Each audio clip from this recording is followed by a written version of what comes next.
Supreme court के दो जजेस ने बैठकर एक फैसला सुना दिया और देखते ही देखते राज्यपाल से लेकर राष्ट्रपति तक के अधिकारों पर कैंची चल गई। तमिलनाडु के मामले में सुप्रीम कोर्ट ने फैसला किया था कि विधेयक राज्यपाल के पास हो या राष्ट्रपति, वे उसे रोक नहीं सकते। समय सीमा के अंदर या तो उसे वापस लौटा दें या फिर अपनी मुहर लगा दें। अगर ऐसा नहीं हुआ तो विधेयक अपने आप कानून बन जाएगा। जिस संविधान की व्याख्या करने का अधिकार सुप्रीम कोर्ट को मिला, उस संविधान में ये नहीं लिखा कि राष्ट्रपति को समय सीमा के अंदर विधेयकों को मंजूरी देनी होगी, लेकिन आर्टिकल 142 का हवाला देकर दो जजेस ने अपना फरमान सुना दिया। उसके बाद से राज्यपाल और राष्ट्रपति के अधिकार छोड़िए, संसद के अधिकारों पर भी सवाल खड़े हो गए, क्योंकि जिस तरह से वक्फ कानून को लेकर सुप्रीम कोर्ट जल्दबाजी में है और फैसला देने पर उतारू है, उस कानून को संसद में पारित किया, लेकिन अब 3 जजेस बैठकर उस कानून को चीर-फाड़ करेंगे।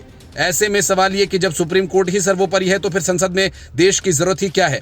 और जज के घर से नोटों की बोरियां मिलती हैं तो उसे बचाने के लिए सुप्रीम कोर्ट आधी रात फैसला कर देती है, उस जज का ट्रांसफर कर दिया जाता है। ये सब न्यायपालिका की गरिमा को बचाने के नाम पर किया गया।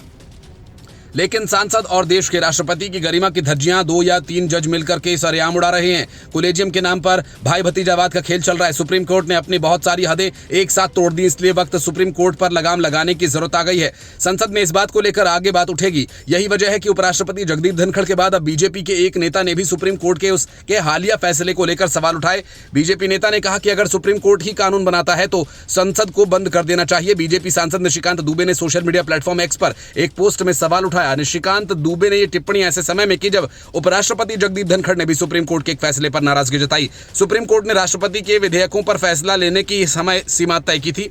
अब भाजपा सांसद दुबे ने सुप्रीम कोर्ट पर निशाना साधते हुए लिखा कि कानून यदि सुप्रीम कोर्ट ही बनाएगा तो संसद भवन बंद कर देना चाहिए। भाजपा की ओर से देश की सर्वोच्च अदालत पर यह बहुत बड़ी टिप्पणी है। इसके पहले धनखड़ ने राज्यसभा के इंटर्न की एक कार्यक्रम में कहा था कि हम ऐसी स्थिति नहीं रख सकते जहां आप भारत के राष्ट्रपति को निर्देश दें, और किस आधार पर। उन्होंने आगे कहा कि एक हालिया फैसले में राष्ट्रपति को निर्देश दिया गया है। हम कहां जा रहे हैं, देश में क्या हो रहा है, हमें बहुत संवेदनशील होना होगा।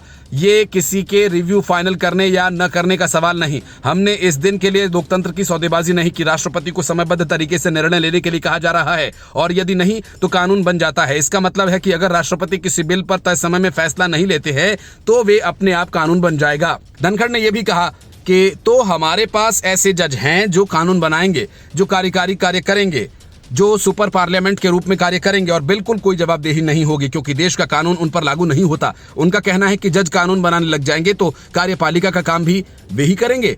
वे संसद से भी ऊपर हो जाएंगे, उन पर किसी का नियंत्रण नहीं होगा क्योंकि देश का कानून उन पर लागू नहीं होता।